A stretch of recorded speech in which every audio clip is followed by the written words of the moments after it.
Baruch atah Adonai Eloheinu melech haolam, Elohim melech haolam asher asher kirishenu krichenu benitzvotav benitzvotav vetzivani retzivani ehalich ehali ner ner Shabbat. shabak. Bendito seas tú, Dios Todopoderoso, Bendito seas tú, Dios Todopoderoso, Creador del cielo y de la tierra, del cielo y de la tierra, que nos das el placer que nos das el placer de encender las velas del Shabbat. del Shabbat. Amén. Amén. Este pan que simboliza también el corazón de Papá de Dios, que es muy importante.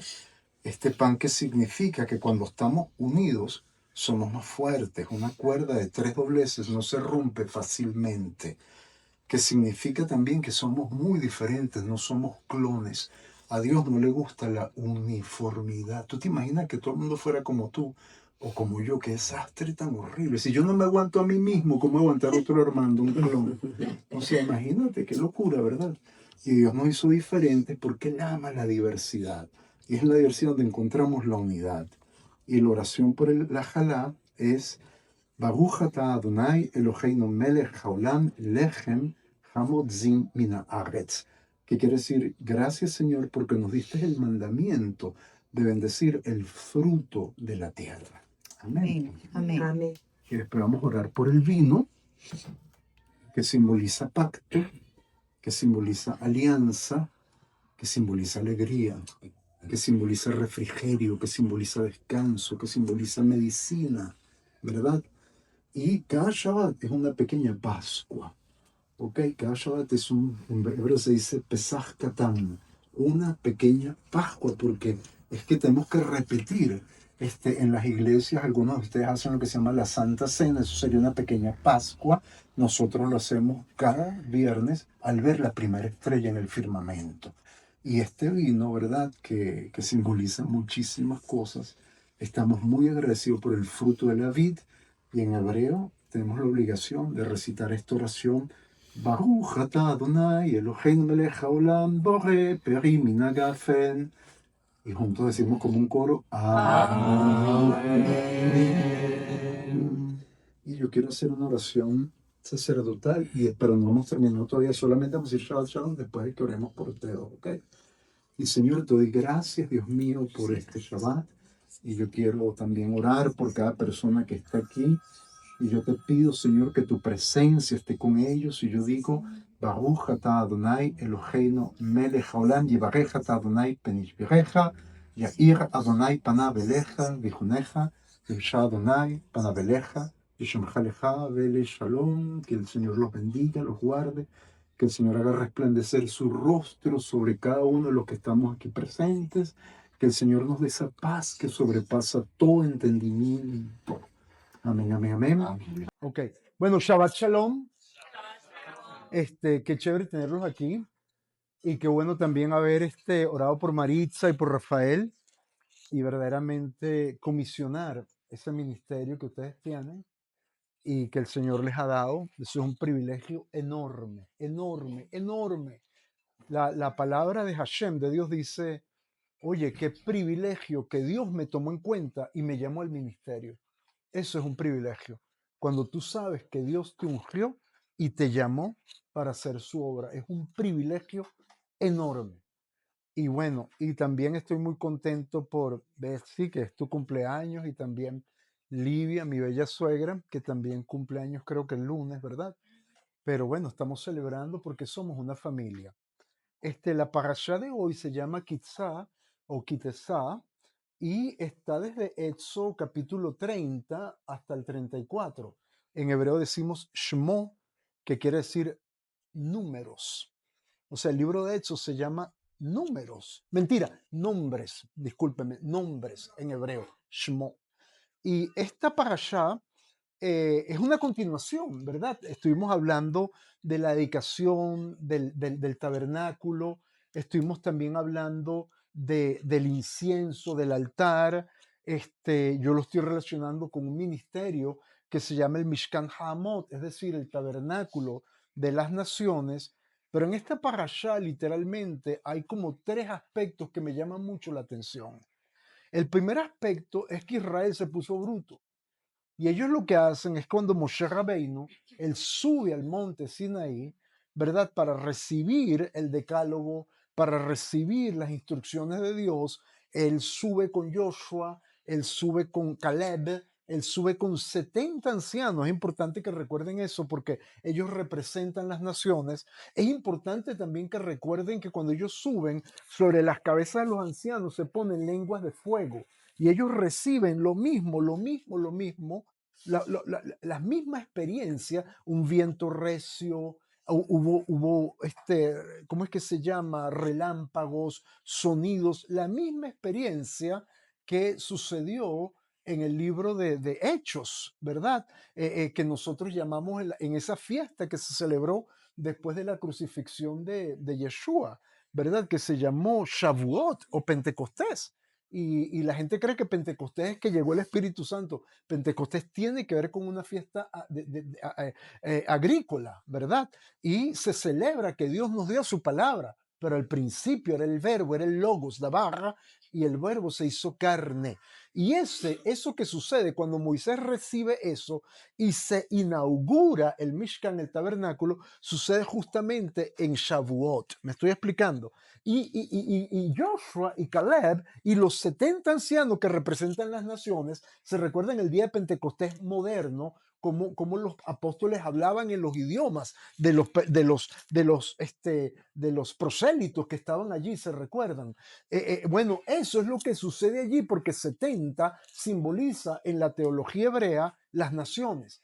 Entonces Moisés sube para arriba, recibe todo eso, pero cuando él baja, el pueblo de Israel, vamos a decir en hebreo, Am Israel, para que se vayan familiarizando con ese vocabulario, Am Israel, que quiere decir el pueblo de Israel o la nación de Israel, por eso decimos Am Israel Jai, el pueblo de Israel vive, Am Israel, ellos se habían cansado de esperar, no sé cuántas veces tú te has cansado de esperar las promesas de Dios, al punto que ordenaron o le pidieron a Aarón de hacer un becerro de oro.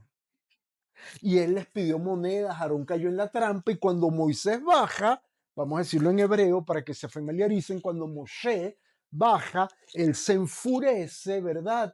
Él se molesta, ¿qué han hecho ustedes? Dios estaba totalmente molesto por este acto tan vil de idolatría, porque el becerro, ¿verdad? Simbolizaba, en hebreo se dice parra, y el becerro, o par, en plural se dice parim, el becerro, la vaca, par, era el dios de los egipcios de la seducción, de la inmoralidad sexual. Faraón, el sonido, el fonema que nosotros representamos con la letra F, no existe en hebreo. En el hebreo moderno sí, pero no en el hebreo bíblico. Lo tuvieron que inventar con un punto, ¿cierto? Entonces tú no lees faraón, tú lees parón. Tú no lees, por ejemplo, ¿qué te digo yo? O sea, cuando tú ves esa parte, en vez de leer faraón, tú lees parón y par quiere decir ese becerro, que fue justamente lo que recibió como ataque este José cuando él se enamora, ¿verdad? O se deja seducir y casi cae en la trampa, ¿verdad? Con la esposa de Potifar, ¿se recuerdan? Que se llamaba Zuleika. Entonces aquí vamos al punto y ellos están literalmente diciendo, queremos un Dios que era familiar y entonces ellos echan el oro, sale ese becerro, Moisés se molesta y Dios dice estas palabras que para mí es muy interesante.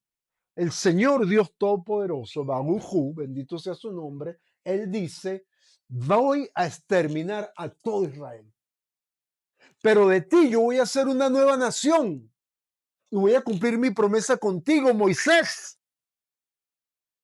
Y Moisés empieza a debatir con Dios, empieza a usar una estrategia abrahámica que es la de discutir con Dios, como lo que sucedió en Sodoma y Gomorra. Abraham discutió con Dios. No es que tú obedeces ciegamente. Tú tienes derecho a decir, explícame que no entiendo. Y entonces tú ves, Abraham le decía, si hay 50 lo vas a matar, si hay 10, ¿te acuerdas? Intercediendo por Sodoma y por Gomorra. Entonces este Moshe comienza a interceder por Am Israel. Y dice de una manera cuasi manipulativa. ¿Y qué van a decir las naciones? Los saqué de Misr, es el nombre en hebreo de Egipto, los saqué, abrí el mar rojo, ¿verdad? Abrí el mar rojo, que quiere decir el mar de las cañas. Caña se dice reed en inglés, y por eso un traductor se equivocó y puso red, y ahorita le decimos mar rojo, pero de rojo no tiene nada. Quiere decir el mar de los cañaverales, ¿ok? Que en inglés se dice reed, y cuando él abre ese mar, tu pueblo pasa. Tú pusiste una columna de fuego, una nube en la noche. ¿Qué van a decir las naciones? Es decir, está tratando de manipular a Dios. ¿Qué van a decir los otros? Con el qué dirán. Y lo que yo me quedo con la boca abierta es que Moisés convence a Dios. Y Dios dice, no los voy a destruir. O sea, aquí hay una pregunta. ¿Será que Dios se equivocó al decir, los voy a destruir y no los destruye? ¿Será que Moisés es el abogado más grande que existe en el mundo, que es el único abogado que llegó a convencer a Dios y decirle, no los mates, estás equivocado, has tomado una decisión equivocada? Y esta es mi opinión. Dios es Dios y Dios no se equivoca. Para mí Dios está probando a Moshe para ver si tiene compasión como Dios. Y cuando Dios ve que Moisés tenía compasión por su pueblo, porque Moisés ha podido decir, oye, esta gente es testaruda, me cansan, no entienden, son brutos, hacen cosas locas, son rebeldes, acometen adulterio, matan a los hijos, los sacrifican, lo que sea. Moisés ha podido decir, no, sácamelo, vamos a comenzar borrón y cuenta nueva. Pero al contrario, él dice, ¿qué van a decir las naciones? Nos sacaste de Egipto para matarnos en el desierto. Y el Señor le gustó eso. El Señor dijo, Él está pensando como yo. Él tiene la compasión que yo tengo. Moisés, pasaste la prueba y no exterminó a Israel. Y Moisés siguió como líder, porque un líder tiene que ser alguien que tiene compasión, que demuestra compasión por su gente. Ese es un punto que está en esta parasha. El otro punto que me llama la atención es que hay mucha unción. Y el Señor comienza a decir, yo quiero que tú unjas el tabernáculo, el Mishkan. Y para ungir el tabernáculo, el Señor exige ciertos ingredientes, pero Él da una medida que se llama shekel, que hoy en día es la moneda de Israel, pero en aquel tiempo era una medida de peso. Y Él dice, yo quiero que todo Israel pague este impuesto, medio shekel. Y dice, y los pobres, dice el Señor, también van a pagar el medio shekel. Fíjate tú. Ah, no, pero yo soy pobre porque yo voy a pagar lo mismo que el rico. Lo que es igual para todos no es trampa, es el impuesto de todo Israel. Tanto el pobre como el rico van a pagar lo mismo. Sin embargo, el Señor ordena, pero no habrá pobre entre ustedes. El Señor prohíbe que haya pobreza en el pueblo hebreo. Lo prohíbe. Es una prohibición. No quiero que haya pobre entre ustedes. Les he dado todas las herramientas para salir de la pobreza. Si te quedas en la pobreza es porque tú quisiste, pero no es mi voluntad que seas pobre. Y lo otro que me llama la atención, y voy a tener que leer porque el nombre es un poco complicado, es que el Señor toma a dos personas, ¿verdad? Que se llama Betzalel y Joliab, que ellos eran artesanos. Y el Señor dice, yo los ungí a ellos. Y esto me llama mucho la atención. Eran personas seculares, artesanos, vamos a decir albañiles, orfebres. Y el Señor dice, yo los ungí, yo les di una unción especial para hacer todo el trabajo de orfebre del tabernáculo. Wow. Es decir, que hay gente que tiene una unción especial que ha sido escogida de Dios aún para la decoración de una casa.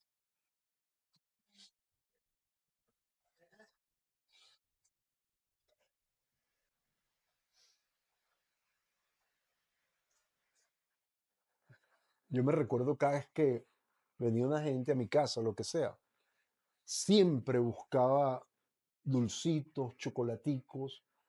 Orábamos primero para que el Señor nos diera un versículo bíblico y lo colocamos allí y le damos la bienvenida.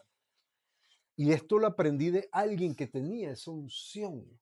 Y el Señor le dijo, haz eso, porque nuestra organización con la cual yo trabajé por muchos años comenzó a ser muy criticada en los años 70.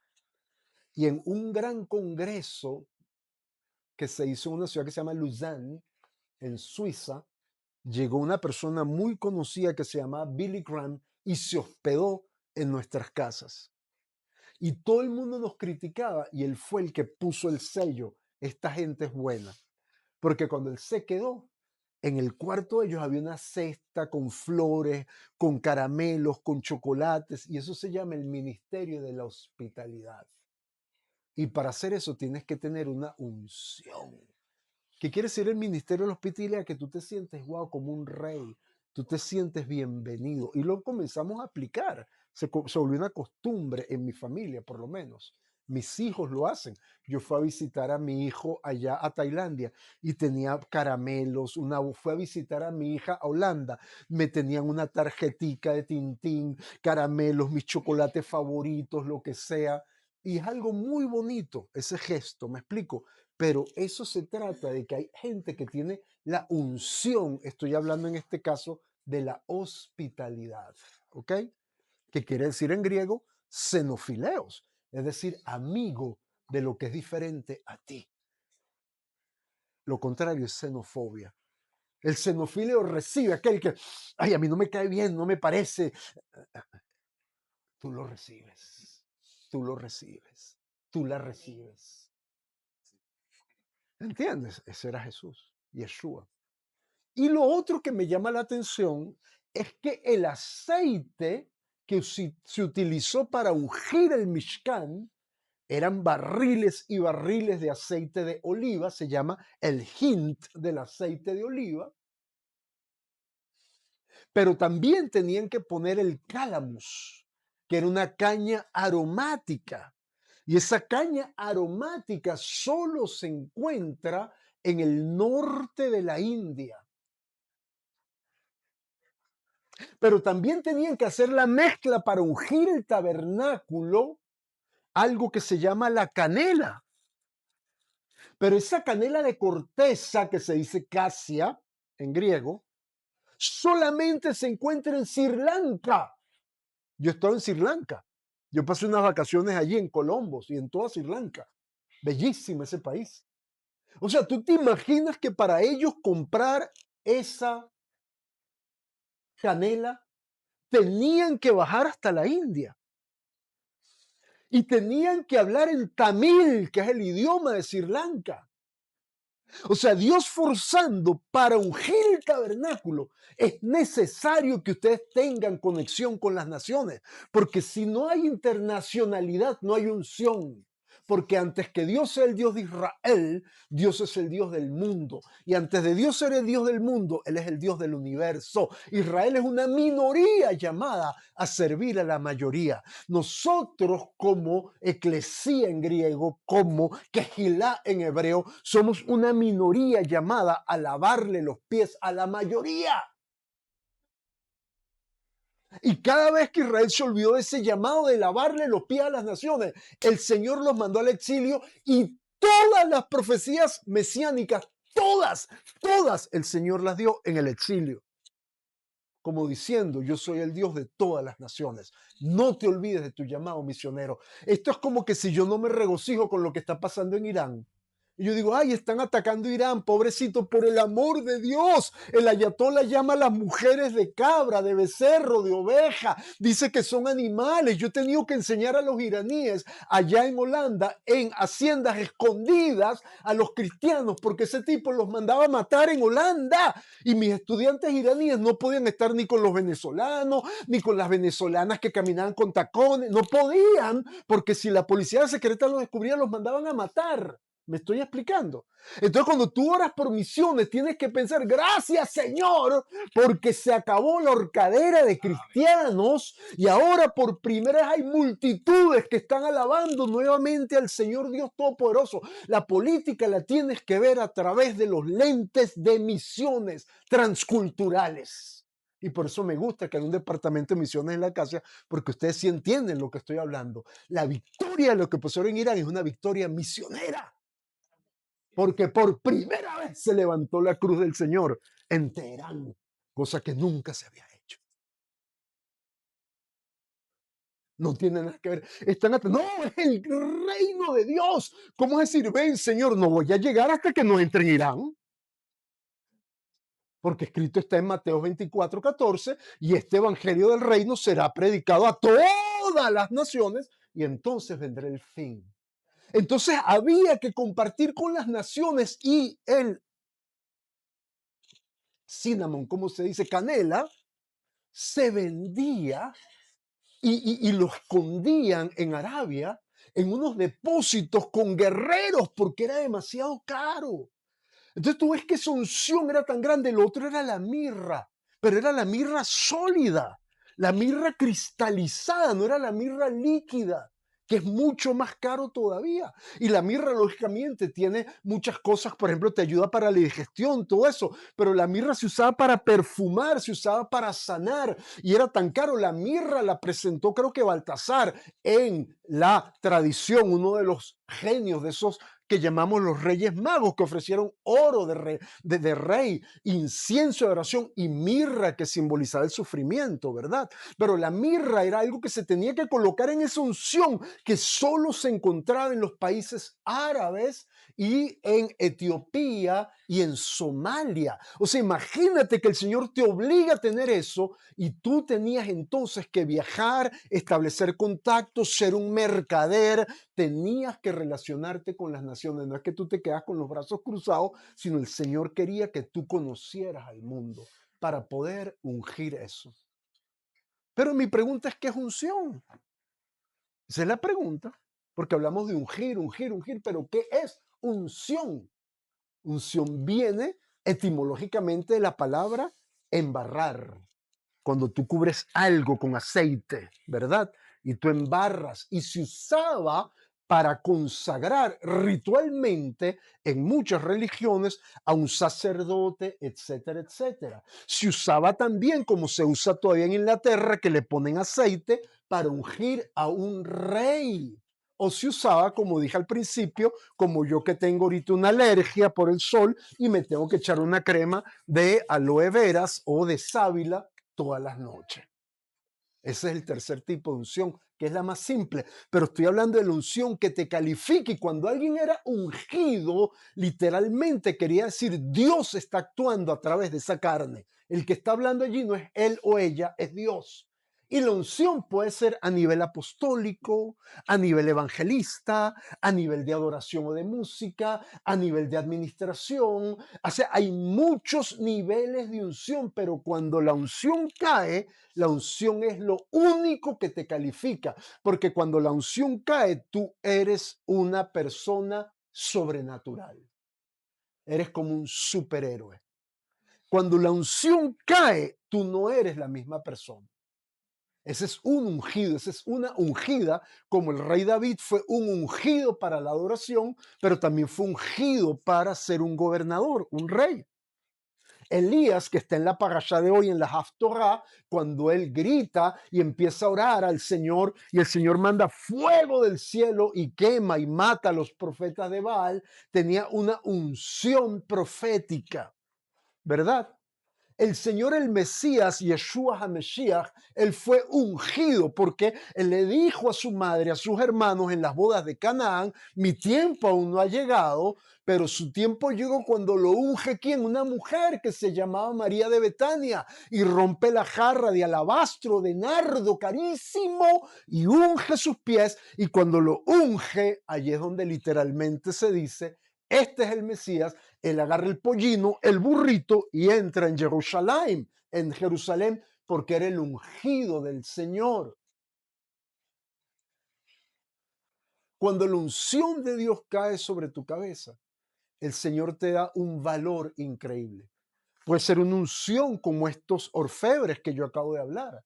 Tú ves que hay una genialidad que tú dices, esto no es de Dios. Puede ser una unción, ¿entiendes? De músico. Yo ya he hablado varias veces de Mozart. Cuando él escribía, caía algo. Él era como mentepollo, se la pasaba corriendo, riéndose detrás de las muchachitas. Pero cuando se paraba con los pergaminos a escribir música en el pentagrama, él nunca las corregía. Lo que Dios le dictaba lo escribía. ¿Por qué? Porque tenía unción de músico. Yo veía a mi papá que echaba chistes y chistes y chistes. Mi papá podía echar cuentos por horas.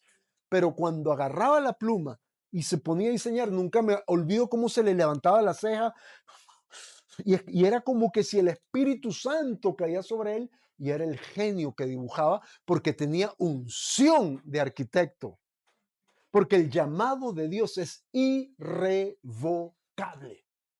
Y Dios te ha dado a ti un llamado, una unción, y ella es irrevocable. Y eso me recuerda a esta pluma que tengo acá. Y es mi pluma favorita, esta marca, porque me recuerda una pluma que me regaló una vez mi papá cuando yo era niño, y es de esta marca que se llama Montblanc. Y esta marca Montblanc tiene aquí la estrellita de David. Pero si tú la das así, tú ves el copo de nieve de el Montblanc allá en Francia. Y entonces Hitler le dice a alguien, diséñenme una buena pluma con mucho estilo, y estos alemanes hacen Montblanc y él se encantó con la pluma, pero no se dio cuenta que lo engañaron porque cuando la ves así, tú ves la estrella de David. Y mi papá me regaló esa pluma y yo no sabía lo costosa que esa era. Esta pluma vale $800, ¿ok? Esta que está aquí. Yo no sabía lo costosa de la pluma, entonces yo la agarraba y jugaba al zorro y la rompí porque no sabía el valor.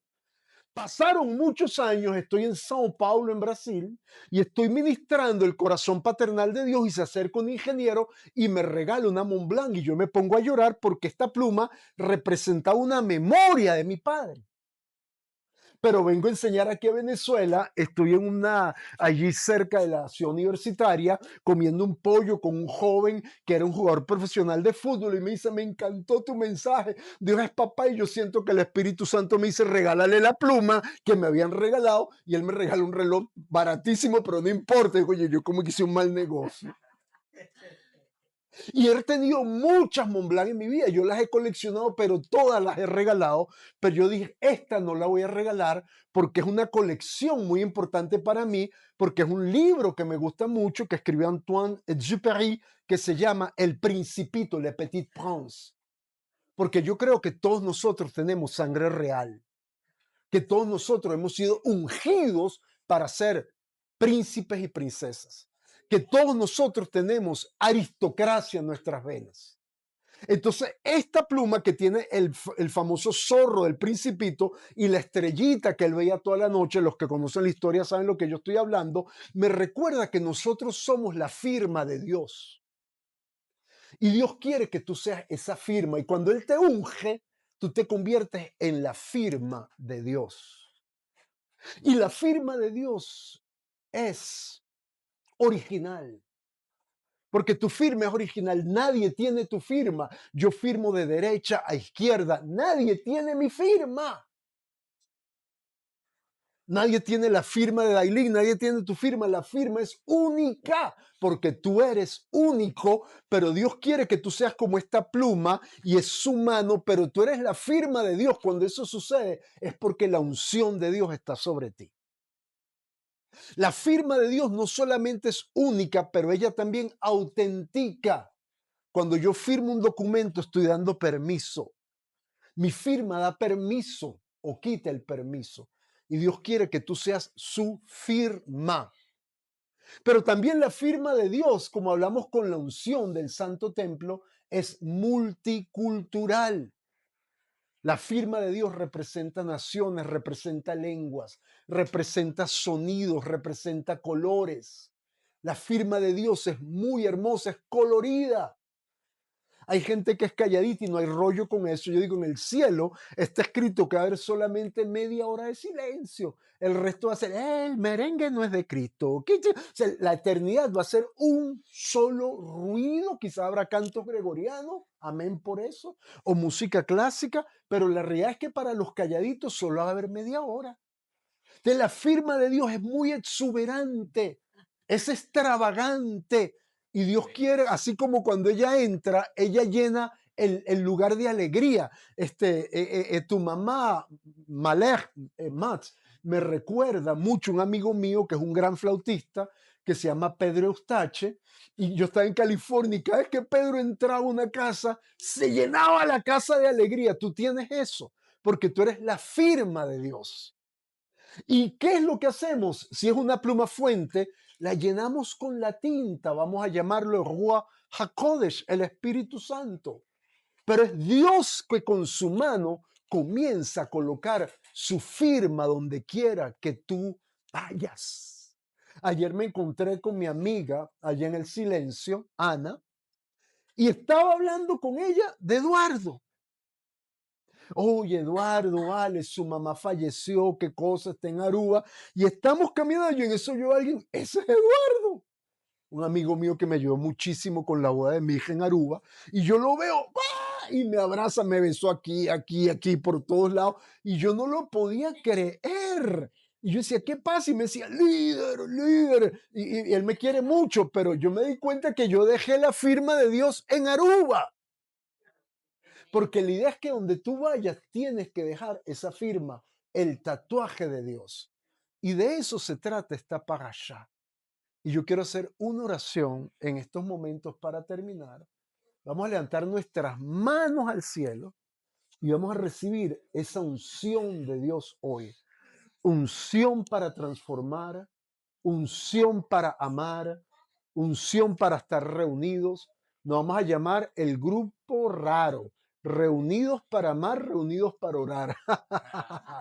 Señor, yo te doy gracias por este Shabbat for All. Y yo te pido que la unción tuya, que es lo que nos califica, que es como el beso tuyo, como decía la Shulamit, esa negra bella, decía, bésame con los besos de tu boca, porque tus amores son mejor que el vino más caro y refinado. Y eso es lo que anhelamos, Señor, el toque tuyo, el beso tuyo, la unción tuya, porque al final del día tú eres el que mereces el aplauso, la gloria y la honra. Y te bendecimos, Beyashem Yeshua, Meshachino, en el nombre de nuestro Mesías. Amén, amén, amén. Y Shabbat Shalom. Chévere.